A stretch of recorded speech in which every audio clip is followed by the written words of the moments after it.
Tezcatlipoca and Quetzalcoatl caused the waters of the earth to run and bent them like a bow in their hands. A river they formed, round about the perimeter of Mictlan, of black and turbid waters. Apanowaya they called the river, Chicnahuapan, 9 River.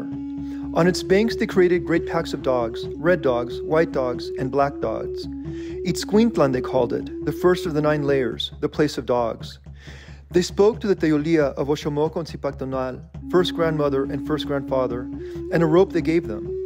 At Itzcuintlan thou must find thy guide, thy helper, a dog, to cross the land of the dead. Tie a rope about their neck, so that thou shalt not lose thy way. Ask not, Ista Itzcuintli, the white dog, for they shall refuse thee.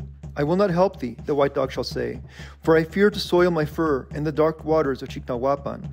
Ask not Tlilitzcuintli, the black dog, for they shall reply, Gladly would I serve thee, but I fear that in the dark waters of the river thou shalt lose me, and thou shalt not see me, and thou shalt lose thy way. Instead, ask only of Tlatlauitzcuintli, the red dog, for they shall reply, In love shall I be thy guide. Through the dark lands of Mictlan shall I guide thee. Throughout the 4 years of thy journey shall I accompany thee, until thy soul is polished, until thou art found worthy to stand before the throne of Mictlantecutli in Mictectaxihuatl. Then Tezcatlipoca and Quetzalcoatl created 2 great mountains, and caused them to crash one upon another, at the second of the 9 layers of Ximalan. Tepetli Monamictlan they called it, the place where the mountains joined, where the mountains unite like lovers. Be not afraid, they said to their children, to Oxomoco and Zipactonal. Allow the mountains to close upon thee, to crush and spin thee. Thou shalt be polished, thou shalt be smoothed, in the teeth of the crashing mountain. At the 3rd fold, at the 3rd level of Ximalan, Tezcatlipoca caused a great mountain of obsidian blades to rise from the teeth of the earth. Istepet, he called it, the obsidian mountain. Cruelly did its blades of black glass cut at their Teyollia.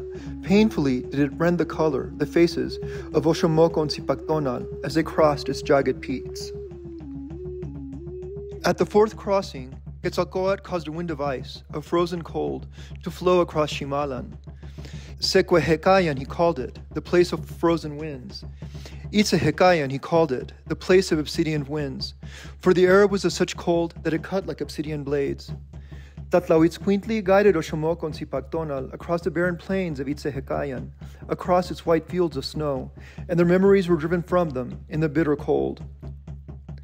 The 5th level Quetzalcoatl called Pancuetlacayolan, the place of human banners, and at its entrance he placed the great lizard Xochitonal to guard its crossing. Passing into Pancuetlacaloyan, Oxomoco and Zipactonal lost all weight, all substance, and floated into the sky like human flags, like banners of flesh, and were carried by the winds as they capriciously willed, to crash among the mountains, to freeze in the thin air of impossible heights.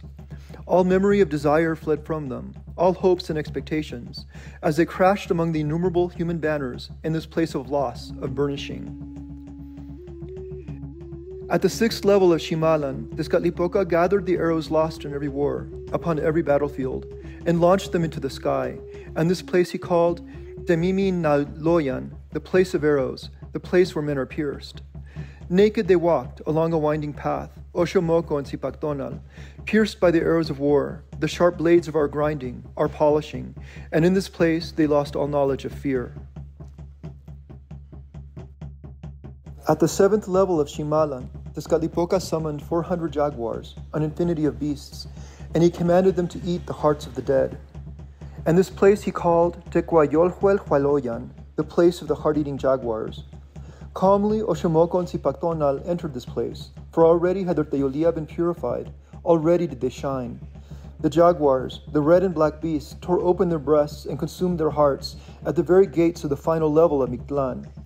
No longer do they possess Momau Tlazotlalisli, no longer do they possess self. Radiant they felt, free of all woes, at one in the encompassing power and bliss of Ometeotl, for in the teeth of Ometeotl had they been taken, and they had become one in them.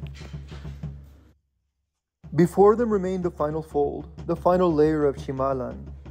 Xincantecutli, that lord, held their hands, and guided them across the final river, Chicnahualoyan, the place of 9 waters, where stood the temple, the palace of Mictlantecutli Mictectaxihuatl, at the place called Apochalocan, the place with no smoke hole, for from this place of dying nothing may escape. They walked straight before them, without fear, without hesitation, to the temple of bone, to the temple of dying. The Tlahuitzcuintli lay on the banks of the river, inconsolable, for they had left her, but they paid her no heed and continued to their final home.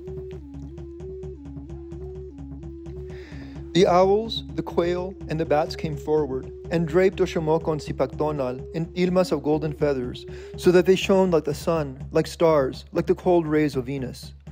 Thou shalt journey to Tlalocan, to the house of mist, to the storehouse of souls, said Mictlan and Mictectaxihuatl, and there shalt thou await, until thou shalt be reborn, a new man, a new woman, eternal in the brace of Ometeotl.